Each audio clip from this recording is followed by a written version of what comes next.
Welcome to Gen Z Hoops, the Gen Z basketball, coaching, and sports business show. On this podcast, you'll learn from professional players, coaches, and executives from all over the world and see the court in a brand new way. And now, joining you courtside, your Gen Z host, John Hartofilis. What's up? How are you? I am great, man. I'm finally, we think we're starting to emerge from this COVID a little bit. A little hope on the horizon that we can get back to normal life. So I'm excited about that. You and me both. And of course, I would imagine all listeners are nodding their head when they heard that, just saying, can't wait for that to happen. It's been a year. Hopefully we can start to see some normalcy. But definitely thank you so much for coming on the show and being so timely and doing so. I'm really looking forward to our conversation. You've done kind of so much in the basketball world, kind of like the resume is just so long in terms of all the stops you've had, all the experiences you've had. I'm so really looking forward to this one. My first question is funny because obviously we connected through LinkedIn like I do with all my guests. A lot of the things on LinkedIn are about being an investment advisor. And I'm just curious, before we get into all the basketball stuff, kind of what is that you're focusing on now? Technical term, the title is financial advisor or wealth advisor. I was a coach for a long time and I still coach. I still love the game. In fact, I just left a meeting at my former high school talking about helping rebuild their basketball program. So I still love the game, but came a point where I needed to move back home to help take care of my mother. And I knew coaching wouldn't allow me the time nor flexibility to be around as much as I needed to be to help take care of my mother. So one of my mentors, a guy named Jimmy Harvey, who went to my high school, we were talking, we just talking about random things. And I said, hey, Jim, I think I'm gonna have to make a change because, when I get back home, I'm not gonna have the time. He said, well, I think you'll be good. He was a financial advisor for about 40 years. And he said, I think you'd be good in my industry. And so, I love it. I get to help people. When you get to a certain age, you're concerned about career and kids and spouse and all these other things. And a lot of people think I'm investing in my company 401k or 403b, and I'll be good when I'm ready to retire. Often that's not the case. So I help people get a grasp on their finances and we develop a plan. And so it's fun. It's coaching in a sense, but it's not on the floor. But I enjoy what I do.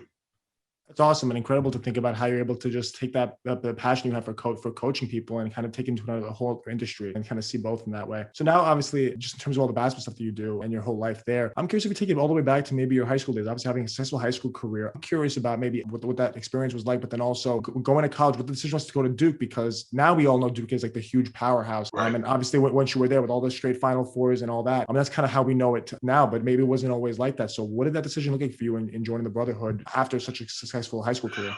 1986, I was a senior in high school. That was the year Duke lost to Louisville national championship, Never Nervous Purvis and that crew. And my hometown's about an hour and a half from Durham. So it was easy for me to get to Durham. And I would go, my senior year, South season was over. They were ranked number one for a good stretch of that season. And down the stretch, they played NC State, UNC, Notre Dame. A lot of those games were against ranked opponents. So I had a couple of my buddies in the car. We drive up to Durham. We watch the games. And so I got really familiar with Duke. And I love Coach K and his style of play. And I thought that fit me pretty well. So you see Duke now, that's 35 plus years of success. 36 years ago, they were just rising to the top. And so it was a different decision. But I'll tell you this story. We're sitting in Coach K's office, my parents, Coach K, and me, and we're having this discussion about something. And I'm thumbing through a book on Duke University's campus, and he was talking to me, and he got a little perturbed that I was thumbing through the book while he was talking. And so, of course, former military. My dad was 27 years airborne, so they hit it off right off the bat. He kind of jumped on me a little bit about thumbing through that book,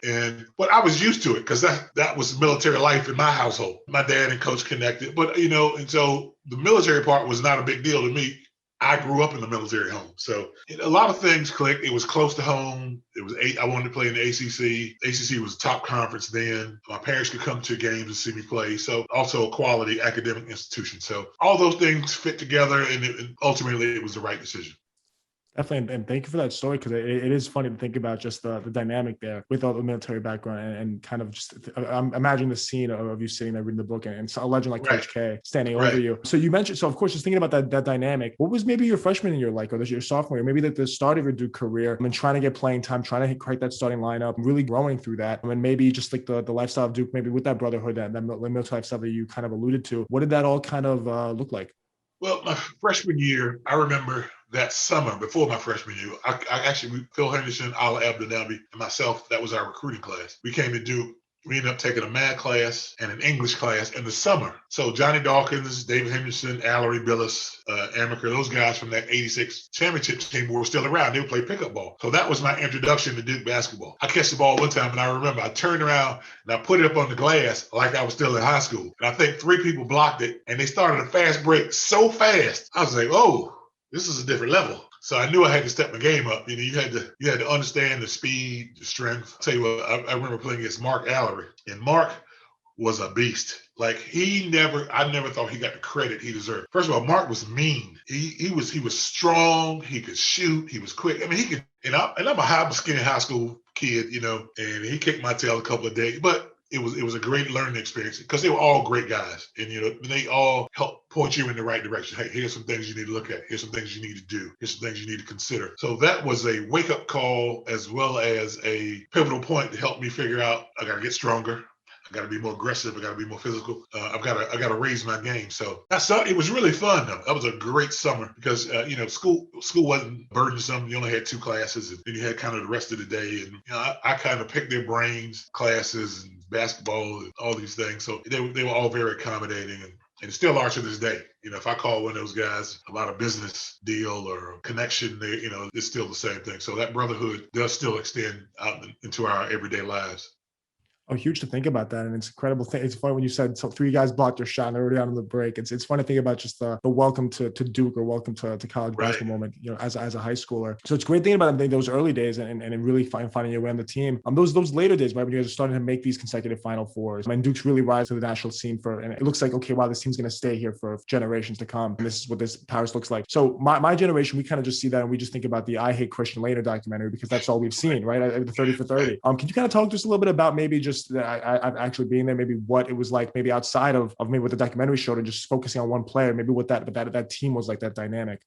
I think great teams do things apart from basketball. We were pretty close, and most of us would mix and mingle together in a lot of social scenes, and during the day between breaks we'd hang out with each other. So a closeness and a camaraderie that we shared that really helped us on the court. I think one of the things, this is a unique story too. Coach K told me on my visit, 1986, that they only recruit a handful of kids. And if the team doesn't like that kid, he will not recruit that kid. I was like, well, he probably tells that to everybody. I'm sure every coach in the nation says that. Fast forward to my freshman year, we brought in a guy from Ohio. I can't remember his name. I hosted him on his visit. During the visit, I was like, he's a cool guy. He's kind of quiet. But I was like, I don't know if he fits in here. And so I kind of did an impromptu poll of some of our teammates, because at some point during the weekend, he met everybody. And we all kind of had the same consensus. So come that Monday before practice, coach asked me, he said, hey, what'd you think about the kid that was on campus? I said, I don't know. I don't think he's going to fit in here. He called the kid that day and started recruiting him. I was like, wow, you are serious about this. So, and again, not that Duke is any special place, but it takes a certain type of person to fit in at Duke. As I'm sure that applies to every college program. There's a certain culture that's built in that program and in and around that school that certain kids fit in better than others. So, but and I felt good about that because I was like, well, he's a man of his word, and so I really appreciated that. Definitely. And then thinking about towards more of the end of your Duke career, I'm starting to think about maybe, obviously everyone talks about the UNLV game, but then obviously the revenge game that came the year afterwards. Maybe you weren't on that team because you had already graduated, but maybe what was it like kind of just seeing the team, like that it's kind of always that's the huge comeback story associated with that Duke team in terms of coming back the next year and being much stronger. Or maybe just if you could talk a little bit about the going up to that championship game, you're starting in that game, what maybe that was like, and seeing UNLV as maybe your guys' foe that eventually you guys were able to overcome. They were really good. I mean, they were really good. We had to be hitting on all cylinders that night to have a chance to beat that team. Unfortunately, we didn't hit on any cylinders, and they were hot. So it's one of those nights where if that happened in November, that's not that big a deal, because that's a learning experience. You cut that film up and you say, hey, we need to dissect these 3 or 4 things about it and leave it alone. But for it to happen at the culmination of your career in the national spotlight, that's a big deal. But they were deserving. They were just a better team. It was a tough night. So the next year they come back and they beat UNLV and they win it. And I'm sure that 1990 game played in the 1991 game in terms of preparation and what they needed to do to put themselves in position to win. Of course, they had Grant Hill, which is, he's a difference maker. I was excited that we beat UNLV and then went on to win the title, and I felt like I was a part of it, even though I had already graduated. But that was a great team, and they had a great run, and young guys, and then you had Leitner and Hurley and Thomas Hill and those guys. So it was a good team and a really good run, and to overcome such a large defeat in 90 to come back and beat UNLV and then go on to win the title, everybody loves a comeback story. That was almost a comeback story. So we touched on it, I think, almost multiple times through so early on in the show. But about that brotherhood, really, and in terms of you graduating and still feeling that connection to the team and still feeling like you're a part of that team. I mean, obviously now, all these years later, still harkening back on that connection. Can you go in depth maybe on just what that brotherhood really means and how it's kind of been such a lasting part of your life, not just while you were there, maybe not just the years after you graduated, but even now, to really just kind of be so impactful for you? Well, it starts at the top. I think Coach K set the tone for the brotherhood. One, because that's who he is. That's just internally, that's who he is. Two, how many programs can you name where a coach has been there 30 plus years and had success? I think of maybe Jim Boeheim. The list gets really short after that. So to have the longevity and success that Coach K has had at Duke, I think success breeds success. And now kids want to go to Duke. Now kids want to be a part of the brotherhood, and then you continue that success. Most of us get back to Duke or catch them on the road at some point. So we're still an arm's length away from the program. I get to 5 or 6 games a year. I might go to a football game and other events at Duke. So I'm still connected to Chris Carrawell and John Shire because they're a little bit older. Some of the younger guys I have difficulty with because they all start running together. I've been out of school for 31 years. So it's hard to place guys sometime. And I know guys going back to Gene Banks and Kenny Denard and those guys. So, and it's good to know some guys that came before you and know some guys that have come after you. And regardless, it's still the brotherhood. And I think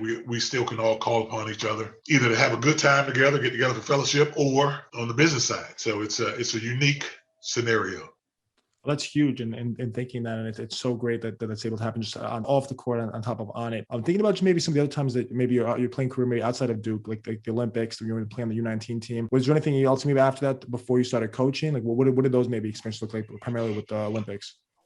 Man, that was fun. Man, we had a stacked squad. I played with Larry Johnson and Stacey Augmon from that UNLV team on that 1900 team. We were stacked, man, and it was a great experience. We went to Germany and played against the German junior national team. Heinrich Rodel, who ended up going to Carolina, played on that team, and then we went on to Italy to play in the tournament. We lost in the gold medal game to Tony Kukoc's team. They beat us by a few, but they were our only competition. They were really good because we beat the other teams by 40 and 50 and 60. I mean, it wasn't even fun because it was not competitive. But then we got to the silver round. That was competitive. We ended up winning that game, and then I think Yugoslavia, I believe, beat us in the gold medal game. That was a great experience. Larry Brown was our head coach. Gary Williams, who was the coach at Maryland for a long time, retired there, won a title with Lonnie Baxter and those guys, was our assistant coach. So we had a great team and great coaches, man. That was really fun. They made it a fun experience for us because it's hard to get young guys from all over the country, different teams who have been stars in their respective communities and teams to come together I think we had a week of practice maybe, and then we got to travel and play. So, and that Yugoslavian team had been playing together as on those club teams. So they grew up playing together. So their unity was a little better than ours because they've been together a little longer. And I'm not making excuses, but tough when you throw together a team and give them a week and send them on the road. But it was fun. It was a great experience. And, matter of fact, I have that jersey. I've got a new office. I'm going to put it up in my office as soon as maybe this weekend. Oh, it's awesome. And thinking about maybe just the dynamic of those early Team USA teams, maybe the U19 teams, all those teams are full of college players. And then obviously a few years later, they changed the rule. Then Jordan and the Dream Team come along. Right. But definitely thinking about that, those early years, those college teams is definitely super cool in terms of the dynamic of getting these college guys from all across the country all together in the same team. Really fun thinking about that. And then, so now after talking about your playing career, I'm curious, did you always know you were going to go into coaching afterwards? Did it take you a few years to make that realization? Like what did that look like for you? It did. I didn't go into coaching right away. So I used to run a youth program here in my hometown, and we expanded up to Durham. And I was out of basketball for a few years, And I got the itch, and I went to talk to Coach K and ended up working some things out. He helped me get into coaching. And I really enjoyed it because I was young. I had the energy. And then two, I got to be around the game and help teach younger guys. And so that was fun. And I still love that. I said I was at a meeting at my high school just a little bit ago. We're talking, my high school used to have some really good teams, really good athletes. And it's fallen on hard times in recent years. And so we were meeting about how to build it back up and things we need to do, and they need support. And I'm going to volunteer to help them do some things in the summer with training and skill development. Some of the things. So I love when the light bulb comes on when the kid gets it. I still love to teach the game. And if I had to tell you who I am internally, that is an educator. I'm a teacher by heart, and I love to instruct. So I still do a little bit of coaching, not as much as I like other responsibilities, but still I watch games, and it's hard for me to watch games with other people. I'm watching from a coach's perspective. They're not seeing what I'm seeing. I say, well, maybe it's some time for me to kind of get back into it because I've got the bug, and I've got a little bit more time now. I feel like I can help some young people. Definitely, and it's a cool thing about just all the stops you made and coaching some really good players. But obviously, I saw the first stop you made was at Army. Was that maybe a callback to maybe your the past and how much you really loved maybe that entire just environment that you kind of raised in, and then obviously went through college in? Yeah, it was it's a different experience, man. I tell you what, those kids sacrifice a lot. We literally had some kids come out of graduation to West Point, and so they didn't have a summer. All of a sudden, they're in military training in the summer, right into school in the fall, and it's, West Point's highly structured basketball practice, and so it's a lot, and so they really don't catch a break. So you get out of the school year, you may have a little bit of time off, but you got to roll into summer training. So every summer they're shipped off to some place, depending on your career choice, to develop whatever skills and talents you need in the military. So, man, those kids, they were phenomenal young men. So my hat's off to them. One, my dad was in Army, and freedom is not free. So, I thank them for their service and their willingness to go out and protect our rights. And then two, you talk about a brotherhood. They have a tremendous brotherhood as well. So that was one of my selling points. And when I was recruit kids, is, hey, this is a place where you can write your own ticket professionally once you graduate. So a really unique experience. I had a lot of fun. Coached a great group of guys, and I had a great coaching staff to work with. So it was fun. And, it's different too. West Point, New York is a very small community, and you're only about an hour north of New York City. But going into New York City can be challenging, especially from somebody that doesn't know what they're doing. Like you got to know how to get around, you got to know how to park, you got to take the subway. It can be challenging. So I had a buddy that was good with that. We hit the city sometimes, so it was fun. Definitely. I really never, when I was younger, never realized how close West Point was. I went to a game, I think last year with one of my good friends. He's like, oh, you want to go to West Point for a game? I'm like, oh, from where I live, it's really like only an hour away. It was pretty easy, and it was a lot of fun just being in seeing that arena. I mean, it's funny also thinking about, I'm not too far removed from my senior year of high school. I remember a bunch of my friends, I went to Xavier High School, big JRTC program. A lot of guys went to West Point. One of my best friends, I'm like, oh, what are you doing this summer? You want to go do this, and this? He's like, I'm going to West Point in 2 weeks. So I don't know if that's going to be, if that's going to be very possible. Maybe it might have been a week and a half. So definitely funny thing about the dynamic and the differences coaching at a school like that as opposed to a lot of these other schools. And obviously you were with a few schools after that. I'm curious about maybe coming back and joining the Brotherhood in 2008 as the director of basketball operations. What did maybe that role look like in terms of going from coaching now to being a Dobo and seeing that side of things? Actually, I wasn't on the men's side. I was on the women's side at Duke. But it was cool. It gave me a different perspective. My dad always told me, when you have a job, learn every role. That way you're more valuable. So it gave me an opportunity to experience things from the administrative side, organizationally, getting things together, just all the logistical information it took to pull off a season, travel, buses, meals, hotels, game scheduling. I mean, there's a lot that goes into it. But the frustrating part was I couldn't really do things on the court, and that I would be itching to work with the young ladies. But it was a good experience. Coach McCauley did a great job and welcomed me, and she was tremendous. Matter of fact, I just sent her a text. She just wrote her second book, and I think she's on tour now, talking about her life and some of the challenges she's had. She's overcome some things. So it was a great experience. Good to be back at Duke. And, people say, why don't you go back into coaching on the men's side? I say, you know what, man, I enjoy my life. I have a good life. And coaching eats up a lot of time. And at 53, I don't know if I want to commit that kind of time right now. It makes sense. And but the one other stop that I thought was really interesting was your work in the TBL with the Raleigh Firebirds. Right. I'm thinking about maybe because I've had a few, maybe the TBL commissioners and other people from TBL on the show. And it's interesting thinking about these secondary leagues because everyone always thinks about the NBA. And it's either you're here or you're going overseas. And when overseas, they only think of it's even more so. They only think about Europe and instead of thinking about Africa and Asia and all these other continents where professional basketball is really rampant and doing really well. But thinking about maybe the leagues here that are doing well in terms of the TBL, maybe what did that role look like for you in joining? Maybe you're so used to the college system, that sort of thing, and now going to these other leagues like TBL and seeing how different the game is there and how different the approach maybe is. I had a ball. It was really fun. One, I don't have to worry about kids going to class. So that takes a large chunk out of it. Two, I'm dealing with grown men. I set the bar. If you're late, you're going to have problems. So, and I had a great group of young men to work with. The owner was really good. We had success. We lost divisional final in game 3 in overtime on the road with 7 players to a team out of New York that ended up winning the whole thing. So we had a good run. I had a tremendous time doing it because those guys could pick up concepts really quickly. So we could put things in. And I didn't put in a lot of offense. I said, hey, we want to run and track. We're going to get out and go. And we had the talent to pull it off. It was my goal to sit down and watch the game. And I could do that on a lot of nights because I had really good point guards that could run the show and they could direct the team, and I had guys that buy in. And they had just enough structure to say they had some without feeling robotic. And so I think it was fun for the players. So it was fun. I mean, it was really fun. The TBL has done a good job. You mentioned about guys thinking 2 options, NBA or overseas. I had 2 or 3 guys leave our team during the course of the season who got jobs overseas because they played so well in the TBL. And I know the TBL has added 14 teams. So many teams. It's over 30 now. Got it. So I think we had 10 in our last season. So they've added 20 teams in a pandemic. Yeah. That's unbelievable if you didn't have a pandemic. So it's really grown. And then Magley's done a good job. I knew Magley from Canada.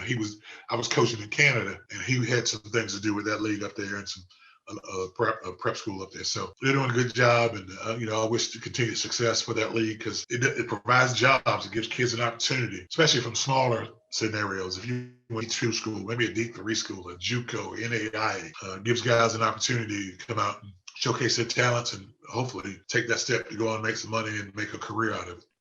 Definitely, and really cool thinking about just the difference. Obviously, being a coach that's always been in the college level with young men, now being able to now work with grown men and seeing the differences there. I'm curious. So you mentioned before about how you're in terms of coaching. Are you set now with this life as a financial advisor now, or do you think you're going to get that itch again to go jump back in and be full-fledged coaching? What does that look like for you? That's a great question. I wish I had a great answer. My only hold up at this point is I've got some really good things working as a financial advisor that'll put me in a different position. So I'm not sure I'm going to have the time to commit to being a head coach somewhere. I might be able to help some team or some program here or there, but I just don't think I'm going to have time, be able to put the time in that's necessary to be good as a coach. So I'm not saying that it's over. This day, it'll be tough for me to commit to doing it. Definitely, but hearing the passion that you have for the game, I'll put the over under for if I was a betting man. So one, we'll do a part 2 on your new opportunity. I would put it at maybe 4 years, maybe kind of going to college, give it like a 4-year over under as to what that looks like. But Coach, I mean, thank you so much for coming on the show. I mean, really, it was great just walking through maybe everything, maybe your career, obviously at Duke, after Duke, your coaching journey, and the transitions you went through there. So really, thank you so much for coming on and being so gracious with your time and so timely coming on, and really appreciate it and can't wait to keep in touch and talk again soon. Thanks for listening to Gen Z Hoops.